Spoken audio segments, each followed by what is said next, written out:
Hello and welcome. I'm Saeed from StoryPlanet.net. Dive right into the essence of the most captivating books without reading them cover to cover. Whether you're on the go, at the gym, or just relaxing at home, we offer you a unique and enriching listening experience. Today, we are exploring the book, Strategic Risk Management, a creation by Campbell R. Harvey, Sandy Rattray, and Otto van Hemert. Strategic Risk Management, 2021, rethinks risk management post-COVID-19. It focuses on an integrated approach merging investment and risk procedures. This includes defensive tactics, managing drawdown risks, volatility targeting, and rebalancing. Before we delve into these revelations, it's interesting to note that Sandy Rattray is the Chief Investment Officer of Man, an investment group in London. Previously, he held the position of Managing Director at Goldman Sachs. Otto van Hemert, a former NYU Stern finance faculty member, now serves as Director of Core Strategies at Man AHL. Campbell R. Harvey is a finance professor at Duke University, a research associate at the National Bureau of Economic Research, and an investment strategy advisor at Man.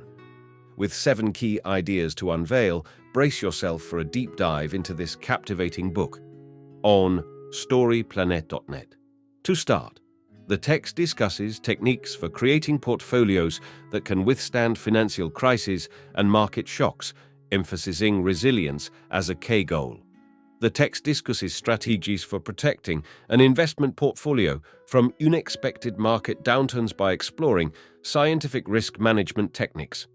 It covers resilient investment strategies such as trend following, advanced risk management methods like volatility targeting and strategic rebalancing, and how these strategies outperform traditional investments during a pandemic-induced crash. Key idea number 1. Crisis alpha refers to the ability of a financial strategy or investment to perform well during times of market turmoil or crisis. It is a measure of how effective an investment is in providing positive returns when traditional asset classes are facing significant challenges. Crisis alpha strategy aims to generate extra returns during market downturns. Trend-following methods adjust risk dynamically across various asset classes, including stocks, bonds, and commodities. Trend following in bond futures helps protect against tail risks by diversifying assets. Diversified trend following has proven profitable for over 50 years, providing crisis alpha. Adaptive systems that reduce risk and maintain returns are suggested for portfolios to weather crises effectively. Key idea number 2. Building a crisis-proof portfolio involves diversification, risk management, and long-term investment strategies to avoid large losses during market downturns. Investors seek a crisis-proof portfolio, but complete protection is costly and challenging due to trade-offs between security and expenses. Strategies like holding put options, treasury bonds, gold, credit protection, and dynamic tools can help. Balancing reliability during crises with costs in stable markets is crucial. Creating a crisis-resilient portfolio with a mix of passive and dynamic strategies is practical, aiming for positive returns in downturns without excessive expenses. Diversification with crisis alpha potential across various market scenarios is wise for investors. Key idea number 3. One risk management strategy is volatility targeting. This section discusses the concept of volatility targeting to enhance portfolio stability during crises. The strategy involves adjusting leverage based on changes in volatility to maintain a set target level of volatility.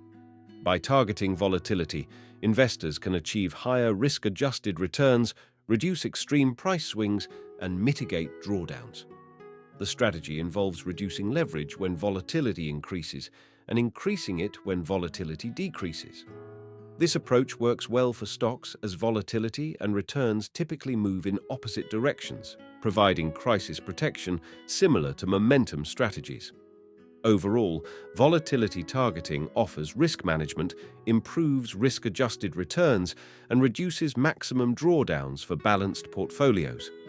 In essence, adaptively managing volatility enhances overall portfolio stability.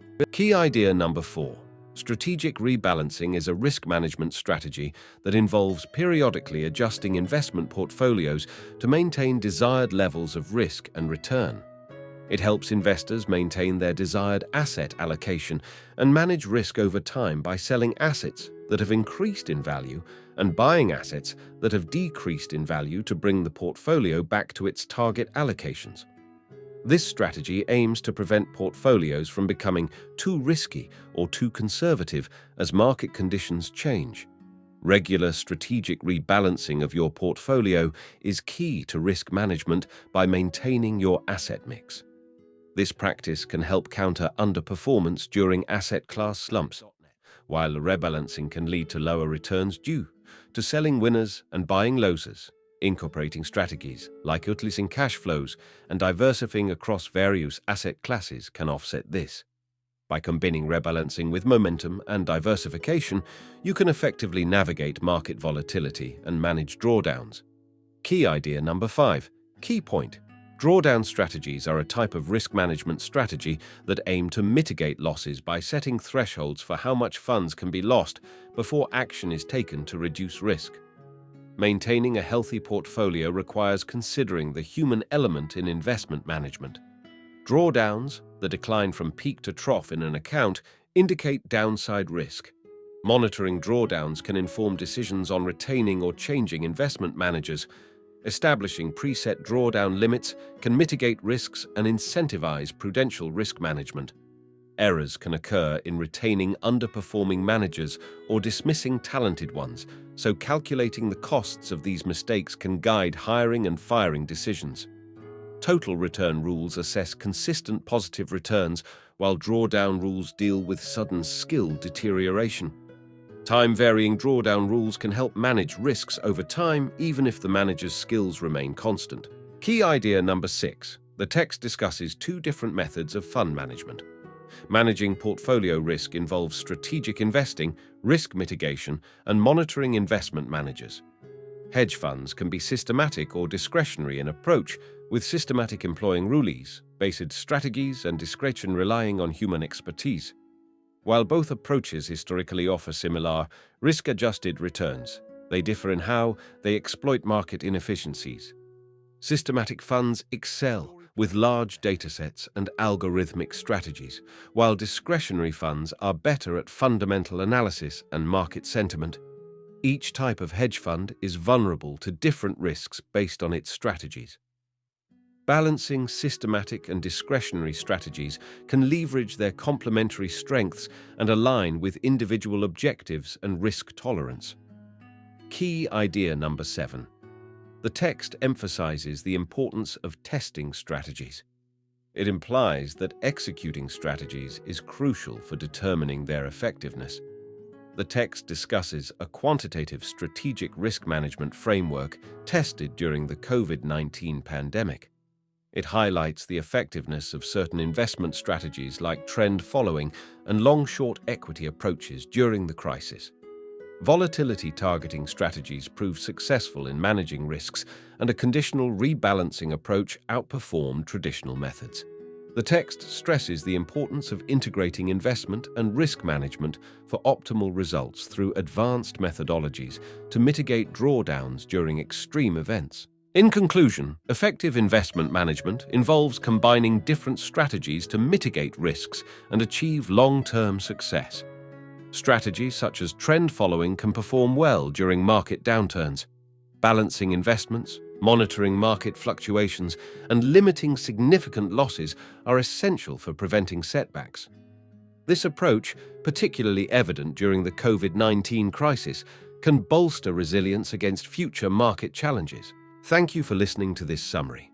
If you enjoyed this exploration, we invite you to discover other fascinating books on storyplanet.net. Don't wait any longer. A multitude of books, stories, and knowledge await you there. See you soon on storyplanet.net.